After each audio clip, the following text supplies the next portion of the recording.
So let me walk you through the roadmap of how I'm going to solve this problem. Well, first we're going to set up and solve the airflow. So you'll see me choose the physics. We'll import a geometry sequence, and then we'll set what the materials are. In this case, it's air. We'll set the inlets and the outlets. For boundary conditions, we'll mesh it and solve it. Now, once that is done, we'll go on and add particle tracing, and then finally get some result statistics about that. And then I will go to my COMSOL screen. So what I'm looking at is basic COMSOL multiphysics, and I'll say File, New. It says, oh, what do you want to do? Well, I want to do a 3D problem, so I'll hit Next. I'll close up this recently used and then open up Fluid Flow. I'll go to Single Phase Flow, and in this case, I'll choose laminar. As I say, you probably in this case would want turbulent, but I'll get back to that. Go to Next, and I'm going to do a steady state solution, so I'll choose stationary and be done. Now, the first thing it wants us to do is draw something. So I'm going to change, this is a 10 by 10, so it's most convenient to spec that in feet. So I'll set that to feet. And then I'm going to right click, and I can build stuff, or I can import it from a file. So guess what? I'm going to import it. So I'm going to choose this geometric sequence, and let's take a look at what we've done. Okay, so I'm going to build this one step at a time in front of you. So this sequence came in. We built this in COMSOL earlier by setting up work planes, drawing on it, etc. So let me build this one, and then zoom extents. And what you can see is in this first step, what I did is I created a work plane, and then I drew these rectangles, etc.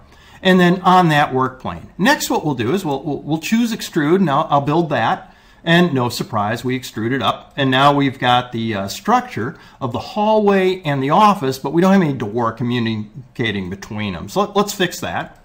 So I go to another work plane. I'll build that. In fact, let me make this wireframe so we can see it. There we go. And so you can see that what I did is I drew on the work plane of the office wall, I drew a doorway. And then we'll extrude that, and then the doorway is present.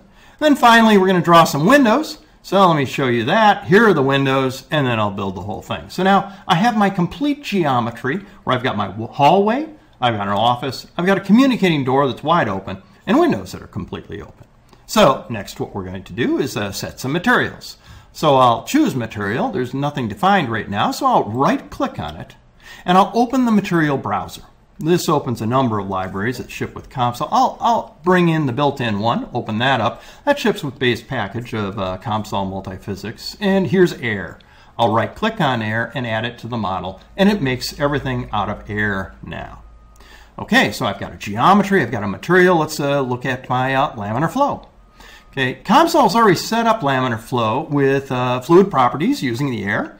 It's got no-slip walls everywhere and an initial value of no flow and no pressure. Well, that's fine as far as it goes. I need to spec some inlets and outlets. So let's go ahead and do that. I'll right-click on laminar flow. And then the middle things are boundary conditions, so I'll choose inlet. And I'll pick the hallway. Right-click to confirm that. And then I'll leave it as a velocity boundary condition and set that to a light breeze, in this case 0.15 meters per second. Now I need something for it to go out. So again, I'll right-click on laminar flow. I'll give it an outlet, and then pick the end of the hallway, and then the two open windows. So not that one, right-click to confirm. Not that one, that one, right-click to confirm. And then I'll set it at pressure, no viscous stress, and I'm all set. Okay, now I actually, if you look, my wall conditions of no-slip wall now don't include those new conditions. I've got all my laminar flow all set up. Now, numerically, I need to mesh it, so I'll highlight mesh. In reality, I'd leave it as a normal mesh. But again, I want a fast answer really quick. So I'm gonna cheat. I'm gonna go down to extra coarse and build that. Now, this is really not a great mesh for this type of problem, but I'm looking to get a quick answer so you can see the process right here. So I've got this mesh. How many elements do we have in here? Oh, it's really small, 10,000 elements. This is an itty-bitty guy. Now, I'm going to do one more thing. I'm actually all set to solve. But again, in the effort to get it going really quick, if I right-click on the study, I can set up the solver and not have it run. So it set it up, how it's going to solve this particular flow. And then what I'm going to do is go in and, again, just speed things up a bit. Rather than using an iterative solver, take a little bit longer, I'll right-click on direct and enable that. So now I've got the direct solver all set up to go.